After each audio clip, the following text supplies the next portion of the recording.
Hi guys, this is Even Bobbins again. This is a follow-up video to the Vegacomb video I released a few days ago. I've had a few comments on the main video saying that some people have got other bits working and wonder why they weren't working on mine. I've had a few suggestions on there on how to get other bits and bobs working. So I've been playing around with it a bit more today and I've managed to get a few things working. I've now got maps working, so we can jump into maps, and that now loads across the Wi-Fi connection. It is a little bit slow, but it does eventually launch. So yeah, we've got a little bit of a map there. We'll skip the GPS lock. So you can see it's loading up in the States. So you can see we've got maps working on there now, and we can zoom in, and we can even rotate as it's the honeycomb version of it. So that's all cool. I've also got the music and gallery apps working now. Basically all we did with this was boot it up without the SD card in it, and then put the SD card in once it booted. It seems to sort of kick the gallery into life. So whereas on the previous video I just had Vegacomb, I've now got all the pictures, videos and music that were on my memory card all loading up in the gallery apps. And they all play fine and look fine, which is pretty cool.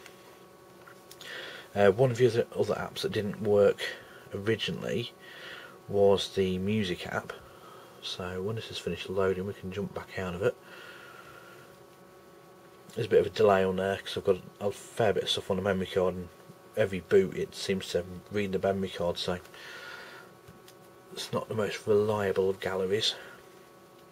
So you can see there it's half crashed.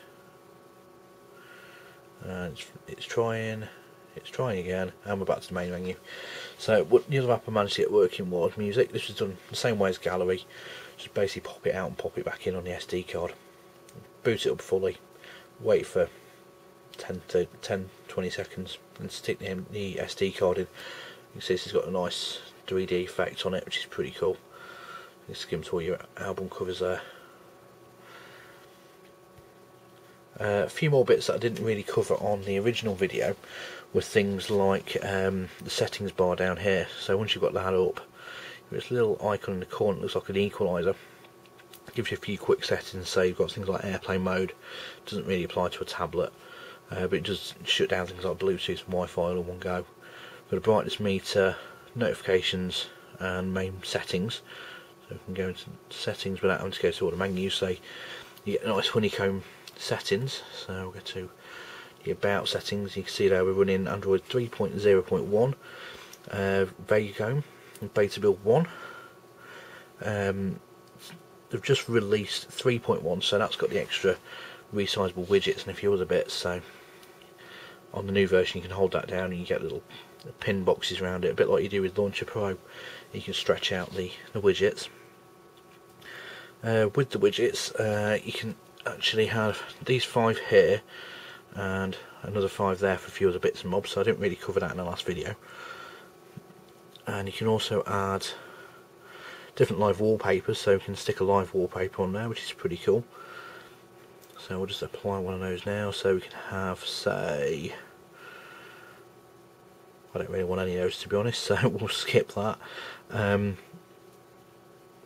What we can do as well is, if you click on more, you can have a few different bits like bookmarks and quick navigations and Google labels, so it takes you straight into certain folders, and a few quick settings. So we can add settings onto there, and we can add, say, let's go to storage use. So now on that screen there we've got a little widget with storage use, so we click on there and it takes us straight to the settings for storage use.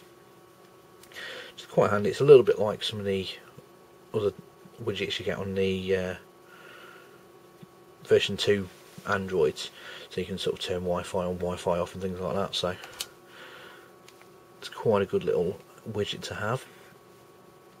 So we'll go back to the main menu, and you see it can suffer from a little bit of a slowdown on there, but like I say, it is still a beta build, so hopefully this will alleviate some of the concerns from the previous video of bits that aren't working. So this kind of shows it in a better light, If you guys got any more questions, leave them in the comment box below.